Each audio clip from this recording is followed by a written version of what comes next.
हम स्टार्ट करने जा रहे हैं अपना चैप्टर नंबर 3। ठीक है जी। और मेरे भाई चैप्टर नंबर 3 जो है ये है दोस्त कैपेसिटी ऑफ कॉन्ट्रैक्ट या कैपेसिटी टू कॉन्ट्रैक्ट कहे, यानी कैपेसिटी टू कॉन्ट्रैक्ट का मतलब क्या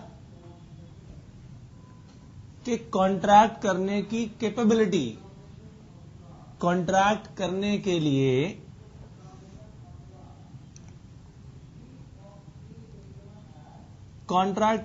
लिए जो कैपेसिटी चाहिए वो हमने 3 पढ़ी थी पहले।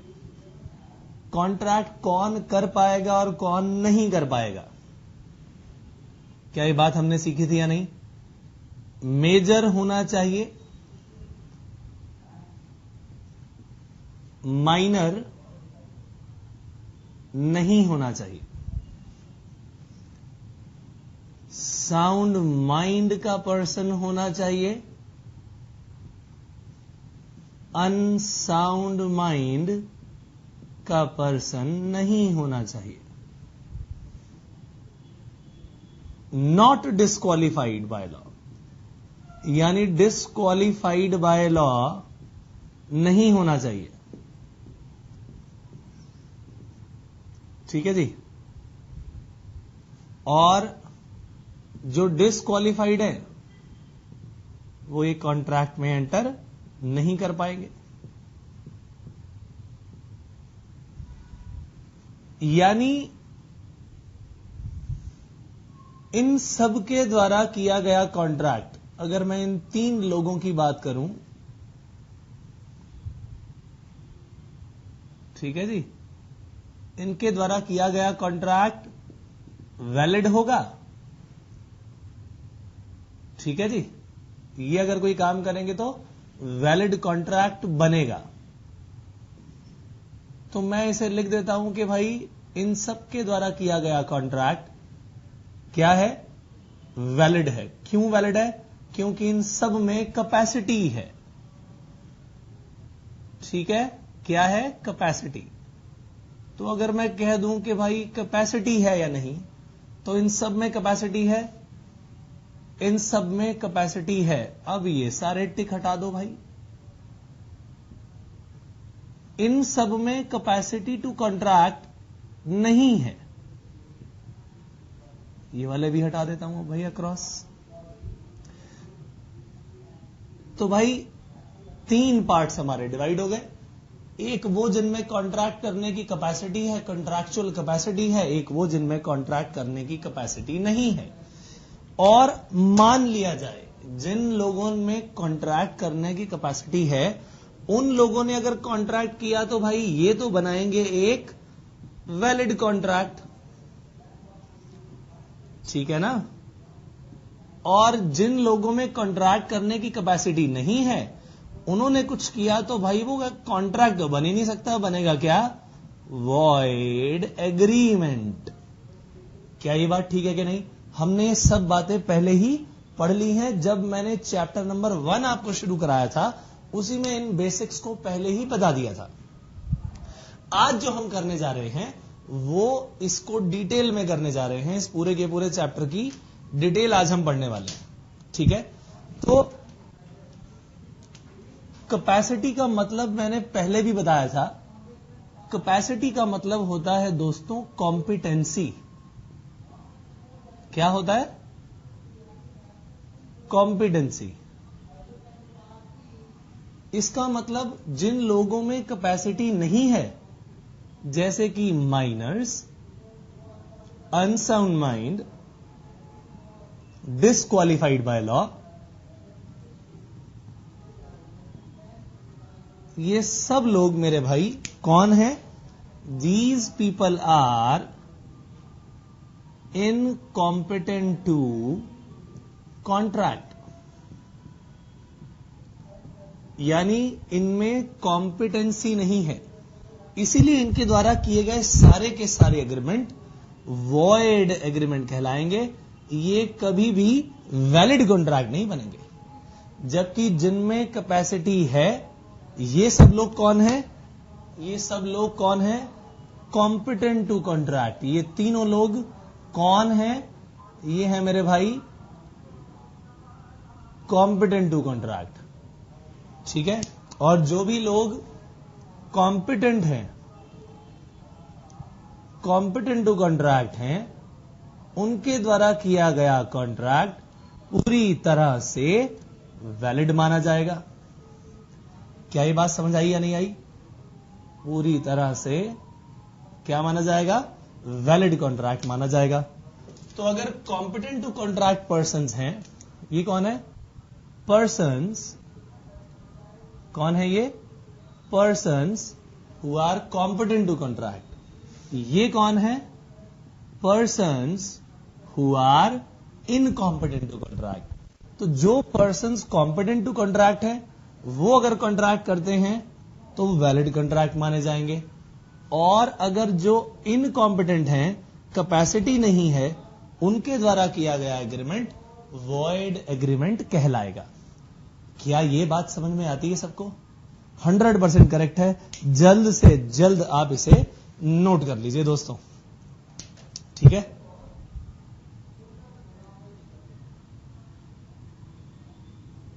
स्पीड से नोट करिएगा। मैं इसे जरा जल्दी इसे रब करना चाहूंगा।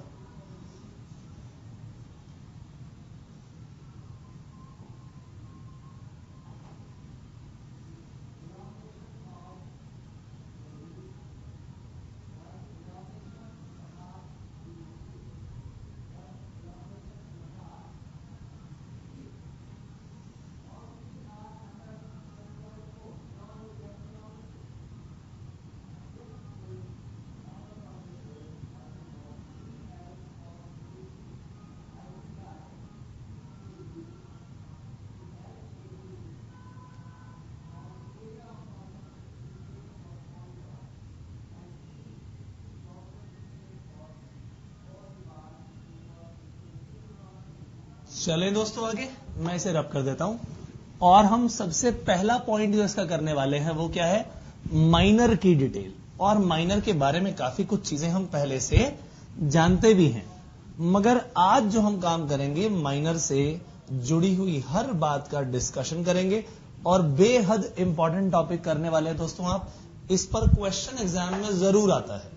ठीक है जी, बहुत ही इंपॉर्टेंट क्वेश्चन है माइनर से जुड़े हुए। तो हम शुरुआत करने जा रहे हैं कॉन्ट्रैक्ट विद माइनर्स से। सबसे 3 हिस्सों में इस पूरे चैप्टर को हमने बांटा, minors, unsound and people disqualified by law. तो जो पहला हिस्सा हम करने जा रहे हैं वो है दोस्तों कॉन्ट्रैक्ट्स विद माइनर्स। अब माइनर कौन है, इस माइनर की डेफिनेशन भी दी गई। क्या वर्ड्स कहे मैंने? इस माइनर को डिफाइन भी किया गया। माइनर की जो डेफिनेशन दी गई है, कहां दी गई है? इंडियन कॉन्ट्रैक्ट एक्ट 1872 में ये डेफिनेशन नहीं दी हुई, उसमें नहीं दी हुई। ये डेफिनेशन किसी और एक्ट की है। हमारे यहां एक और एक्ट है, और उस एक्ट का नाम है Indian majority act. Indian majority act 1875। ठीक है जी, और ये जो एक्ट है इसमें माइनर की डेफिनेशन गिवन है। इस एक्ट के अनुसार माइनर को हम कैसे जानते हैं, ये हमने लास्ट टाइम भी किया था, मैं उसे फटाफट से आपको दोबारा भी बताने वाला हूं।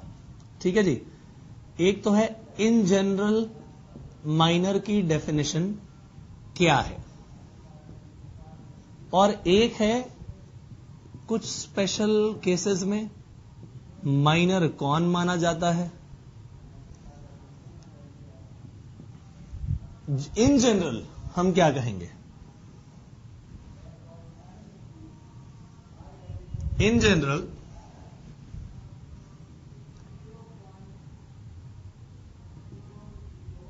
persons below 18 years of age, ये सब कौन है मेरे भाई? ये है माइनर्स।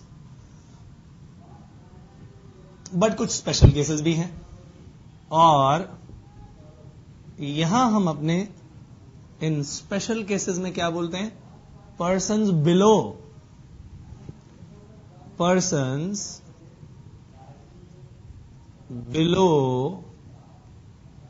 21 years of age. ये कौन है? ये है मेरे भाई कौन? बोलो फटाफट। ये हैं स्पेशल केसेस वाले माइनर। तो ये भी माइनर, ये भी माइनर, ये इन जनरल माइनर कहलाते हैं, ये स्पेशल केसेस में कहलाते हैं। वो स्पेशल केसेस कौन से हैं, आइए उसके बारे में बातचीत करें। 2 केसेस मैंने आपको बताए थे। नंबर 1, जहां पर माइनर का कोई गार्जियन ना बचा हो, प्रॉपर्टी है उसकी मगर गार्जियन नहीं बचा भाई कोई। अब उसके गार्जियन की अपॉइंटमेंट करनी है, ठीक है जी। गार्जियन जो है, पता लगा कि उसके कोई रिश्तेदार वगैरह गार्जियन बनना चाहे तो अलग बात है, लेकिन अगर कोई रिश्तेदार वगैरह उसके गार्जियन नहीं है तो उसकी गार्जियनशिप किसी ऐसे पर्सन को दी जाएगी जो कि लॉ के द्वारा अपॉइंटेड होगा। यानी माइनर के गार्जियन की अपॉइंटमेंट की गई किसके द्वारा? कोर्ट के द्वारा की गई, और कोर्ट ने एक एक्ट को फॉलो किया। एक्ट बना हुआ है इसके लिए भी, एक पूरे के पूरे रूल्स हैं। उस एक्ट का नाम है guardian and wards act. Wards यानी बच्चे। तो गार्जियन एंड वार्ड्स एक्ट 1890 के हिसाब से उस गार्जियन की अपॉइंटमेंट कर दी गई। अब वो पर्सन, वो माइनर जिसके गार्जियन की अपॉइंटमेंट की गई है, और उसके गार्जियन की अपॉइंटमेंट लॉ के द्वारा की गई, किस एक्ट में? बोलो फटाफट। गार्जियन एंड वार्ड्स एक्ट 1890 के बेसिस पर। सो पहला केस क्या? Where guardian of a minor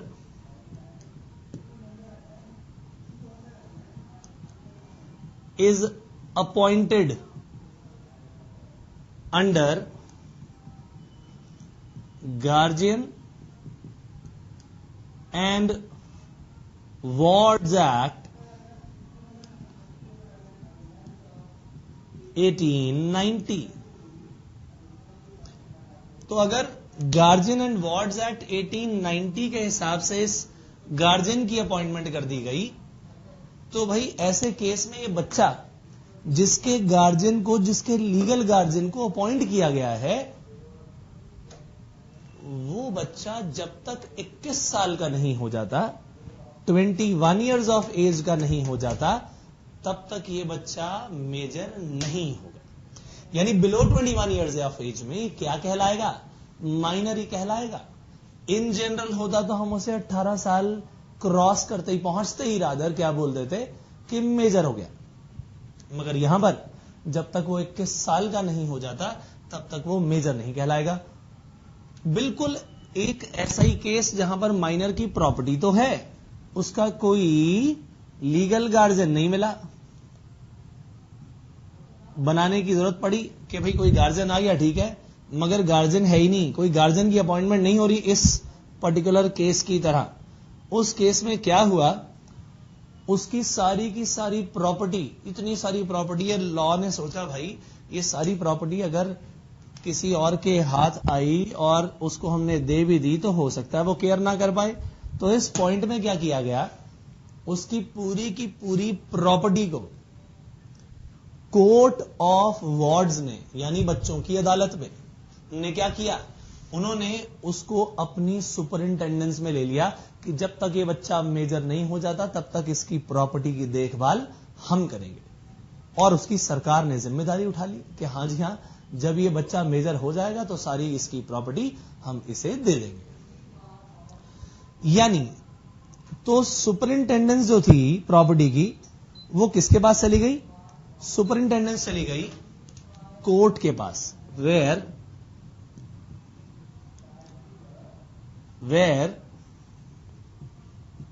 property of minor is under the superintendence of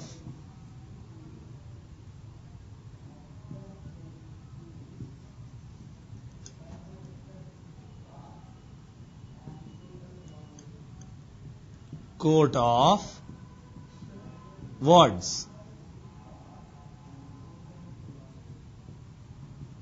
ठीक है जी।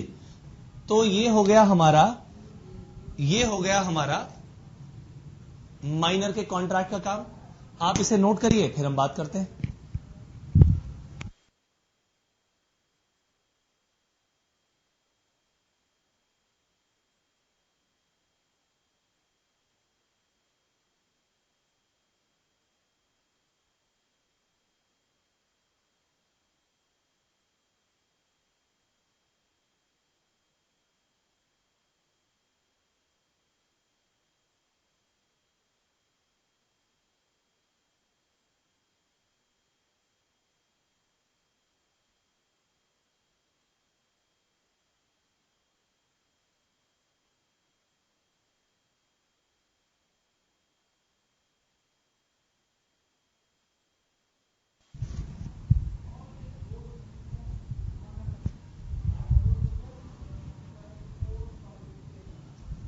हाँ जी दोस्तों, चले आगे। तो ये आपने लिख लिया होगा। अब मैं चलता हूं कॉन्ट्रैक्ट्स विद माइनर के अगले हिस्से पर। ठीक है जी। अब मुझे आप सवाल ये आता है नेक्स्ट पार्ट कि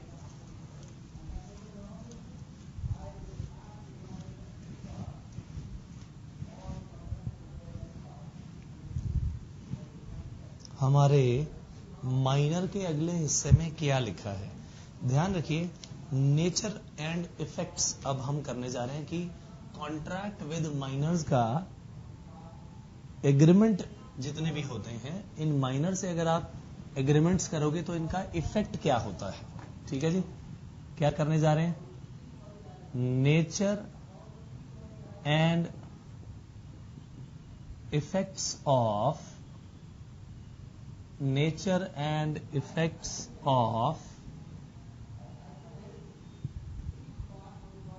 एग्रीमेंट्स विद माइनर्स।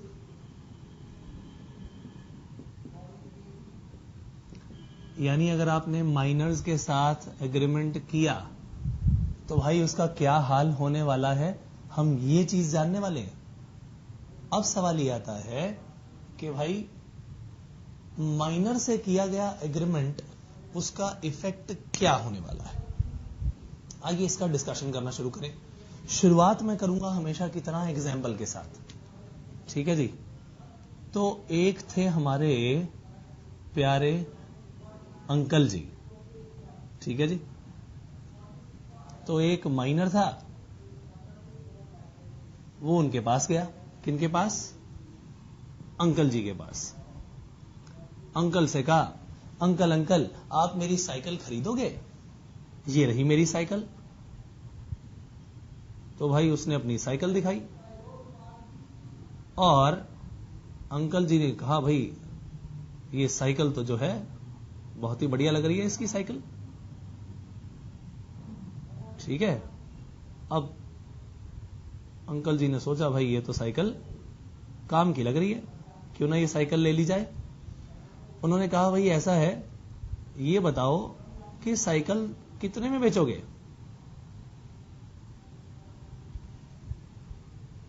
इसने कहा, अंकल जी ऐसा है, आप मेरी ये साइकिल परचेज कर लो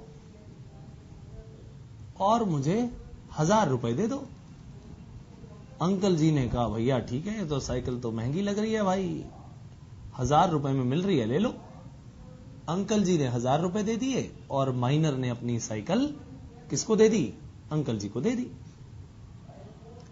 अब भाई माइनर के पास 1000 रुपए आ गए और माइनर ने सारे के सारे 1000 रुपए कहां उड़ा दिए? पिज्जा पार्टी में उड़ा दिए। दोस्तों को बुलाया और 1000 रुपए का सारा खर्चा कर डाला, 1000 रुपए स्पेंड कर दिए, पिज्जा पार्टी हो गई भैया। अच्छा जी। और शाम को पहुंच गया अपने घर, मम्मी ने कहा हाँ भाई साइकिल कहां है तुम्हारी? कहते ओहो अभी लेके आता हूं।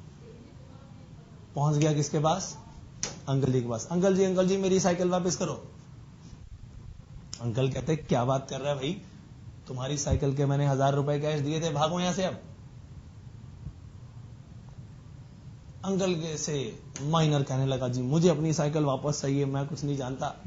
अंकल कहते हैं भाई तुम्हारा और मेरा तो कॉन्ट्रैक्ट हुआ है, साइकिल के बदले में 1000 रुपए दें, अब तो ये मेरी साइकिल हो गई। अगर एक माइनर इस अंकल के खिलाफ केस दायर कर दे तो कोर्ट में केस जब जाए, अंकल जी बोलेंगे क्या, जज साहब मैंने तो इसके 1000 रुपए दिए थे, तभी तो मैंने साइकिल ली है। ये जज साहब कहेंगे बेटा ऐसी है, सुन लो, माइनर से किया गया एग्रीमेंट पूरी तरह से वॉइड होता है और इस एग्रीमेंट की कोई वैल्यू नहीं है। तो अंकल जी कहते जी अब क्या होगा? कहते होना क्या भाई, आज ये बात अच्छी तरह से समझ लो, that agreement with a minor is void ab initio। Void ab initio का मतलब right from the very beginning it is void, और इसका कोई अब इंपैक्ट माइनर के अगेंस्ट नहीं आएगा भैया, तुम्हारे ही अगेंस्ट आएगा। कहता है अच्छा जी अब बताओ क्या करना पड़ेगा? जज साहब ने कहा करना क्या पड़ेगा भाई, अब तुम्हें इस माइनर की ये साइकिल वापस करनी पड़ेगी। कहता ठीक है जी मेरे आप 1000 रुपए दिलवा दो। कहते अब सुन लो, माइनर से किया गया एग्रीमेंट है वॉइड ab initio, तुम्हें साइकिल वापस करनी पड़ेगी मगर तुम्हारे 1000 रुपए वापस अब नहीं मिलेंगे। यानी इसे यह भी सिखा दिया भाई कि अगर माइनर ने किसी एग्रीमेंट में कोई बेनिफिट ले लिया तो उसे वो बेनिफिट वापस करने की जरूरत नहीं है। दूसरा पॉइंट भी सिखा दिया अंकल जी को। क्या सिखा दिया? अब अंकल जी को तो क्या करना पड़ेगा भाई, अंकल जी को तो ये साइकिल वापस करनी पड़ेगी। अंकल जी ये साइकिल वापस करेंगे जी, अंकल जी को ये साइकिल रिटर्न करनी पड़ेगी। पॉइंट नंबर 1 इसने साइकिल दी, पॉइंट नंबर 2 इन्होंने पैसे दिए, पॉइंट नंबर 3 अंकल जी को साइकिल रिटर्न करनी पड़ेगी। लेकिन minor is not required to refund this 1000 rupees. क्यों? क्योंकि भाई ये है मेजर और ये है माइनर। माइनर से किया गया एग्रीमेंट पूरी तरह से वॉइड ab initio होता है, इसीलिए माइनर ने अगर कोई बेनिफिट ले भी लिया तो उसे वो वापस करने की जरूरत नहीं है। अब आप कहोगे अरे यार अगर ये बातें हमें पहले सिखा दी गई होती, 10th में सिखा दी होती भाई, तब तो मजा आ जाता, अब तक तो भाई लखपति हो गए होते। इसलिए नहीं सिखाई भाई तुम्हें, इसीलिए नहीं सिखाई। ध्यान रखिए मेरे भाई कि माइनर को प्रोटेक्ट करने के लिए रूल्स बनाए गए हैं ये, ना कि माइनर इसका नाजायज फायदा उठाए। तो हमने सीखा क्या कि agreement with minor is void ab initio, और अंकल को तो ये साइकिल वापस करनी पड़ेगी, but minor is under no obligation to return this cycle this money. यानी if minor has got some benefit, if minor has got some benefit under a contract, under an agreement,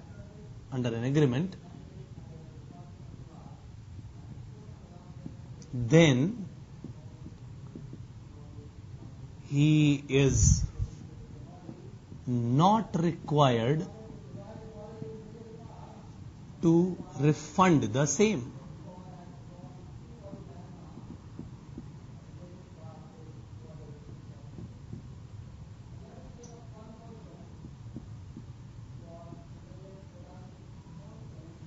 तो भाई उसको refund करने की भी जरूरत नहीं है।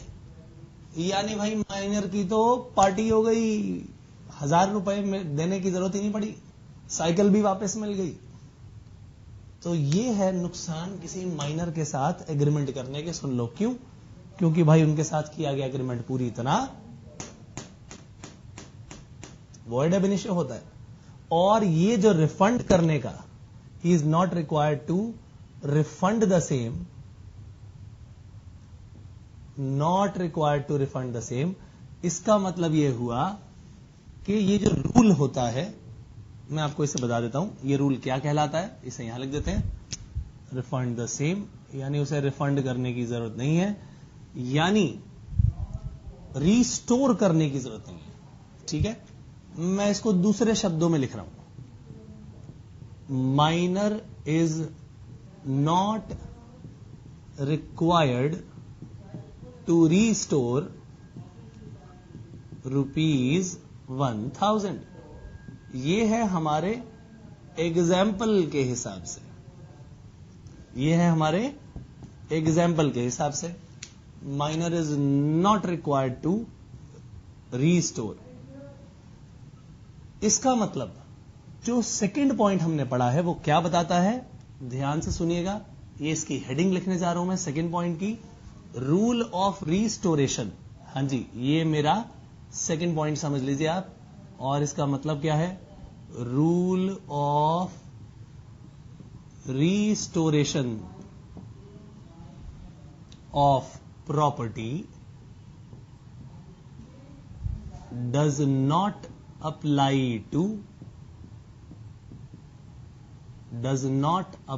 To minor. माइनर के ऊपर ये रूल अप्लाई नहीं होता मेरे भाई। क्या ये बात समझ में आई?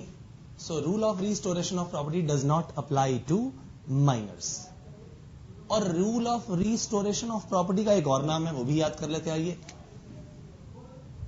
इस पर लगा देता हूं मैं स्टार, ठीक है, और स्टार का दूसरा meaning, rule of restoration of property कहते हैं या तो हम इसे, ठीक है जी, या फिर हम इसे कहते हैं रूल ऑफ रेस्टिट्यूशन। क्या बोलते हैं हम इसे? Rule of restitution. Rule of restitution का मतलब ही क्या है? रूल ऑफ रेस्टिट्यूशन का मतलब है restoration of property. Got it? तो पहली बात यह कि माइनर के साथ किया गया एग्रीमेंट वॉइड एब इनिशियो है। जो ये मेजर है उसको तो भाई रीस्टोरेशन करना पड़ेगा, रीस्टोरेशन तो उसे करना पड़ा, साइकिल वापस करनी पड़ी, लेकिन वही रीस्टोरेशन का रूल माइनर के अगेंस्ट एप्लीकेबल नहीं होता। तो रीस्टोरेशन ऑफ प्रॉपर्टी का दूसरा नाम हमने क्या सीखा? Rule of restitution. इसका मतलब ये रूल ऑफ रेस्टिट्यूशन या rule of restoration of property does not apply to miners. Got this point और नॉट? फटाफट से नोट करो, बेहद इंपॉर्टेंट चीज है, जल्द से जल्द नोट करिएगा दोस्तों।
चलें आगे। ठीक है जी, चलते हैं आगे।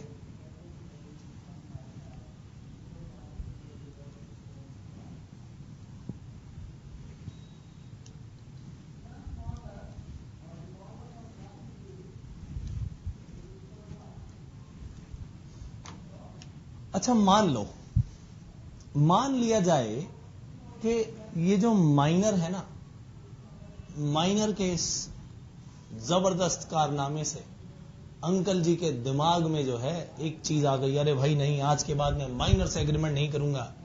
कोर्ट के इस फैसले के बाद माइनर से एग्रीमेंट ना करने की ठान ली अंकल जी ने।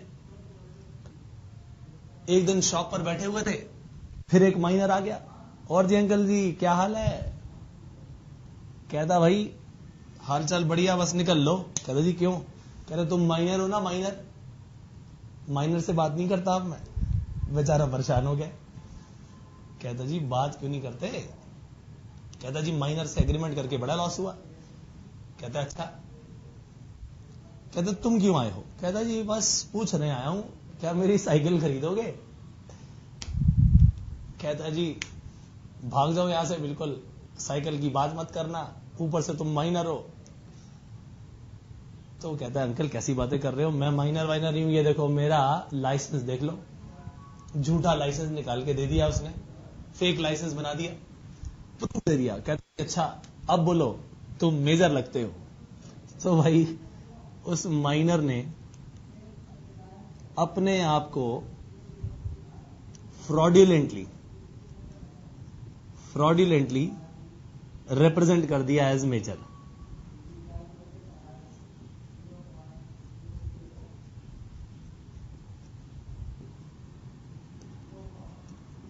fraudulently represented himself as a major।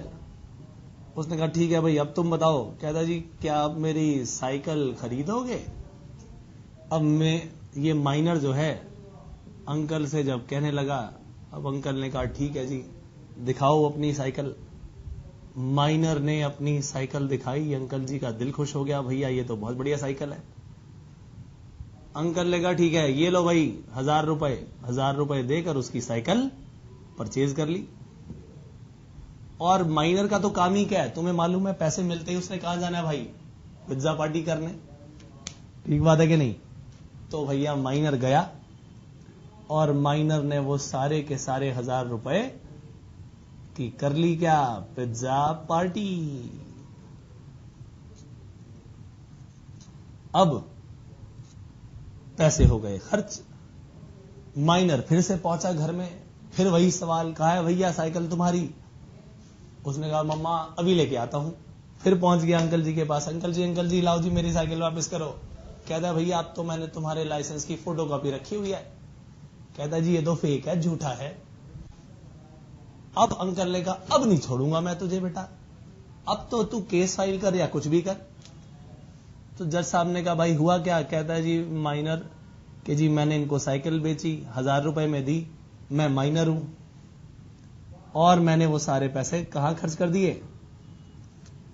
Pizza party में। मेरी साइकिल दिलवाओ। अंकल जी ने कहा भाई पूरी बात नहीं बताई जज साहब, इसने मुझे ये देखो फ्रॉडुलेंटली रिप्रेजेंट किया that he is a major. अब तो जो है इस एग्रीमेंट को वैलिड मानो और मुझे तो मेरा, बताओ फटाफट से, मुझे तो मेरा फटाफट से साइकिल मेरे पास ही रहेगा, पैसा अब मुझे नहीं चाहिए। अंकल जी कहते हैं कि भाई साइकिल मेरे पास ही रहेगी। माइनर कहता है नहीं जी नहीं, साइकिल मुझे चाहिए और पैसा भी नहीं दूंगा। अंकल ने कहा जी जज साहब आप ही इंसाफ करो। जज साहब ने कहा भैया ऐसा है, सबसे पहली बात तो ये, चाहे इसने अपनी एज को फ्रॉडुलेंटली ही मिसरिप्रेजेंट क्यों ना किया हो, एग्रीमेंट तो ये वॉइड ही रहेगा। यानी agreement remains void even if minor fraudulently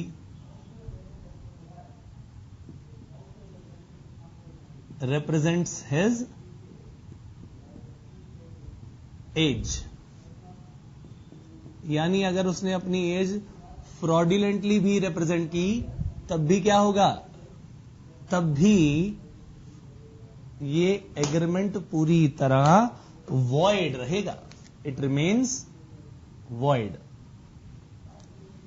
uncle जी ने कहा भाई अंकल ये तो जज साहब कोई बात नहीं होती, इस बंदे ने फ्रॉड किया, आप इसके फ्रॉड पर भी ध्यान नहीं दे रहे। जज साहब ने कहा भाई ऐसा है, वो तो है माइनर, ये तो कह रहे जी मैं बच्चा हूं और तुम्हें ध्यान देना चाहिए था। कहते जी ध्यान दिया तो था, मैंने फोटोकॉपी भी रखी थी, अब वो लाइसेंस ही फेक निकला तो मैंने करूं क्या अब।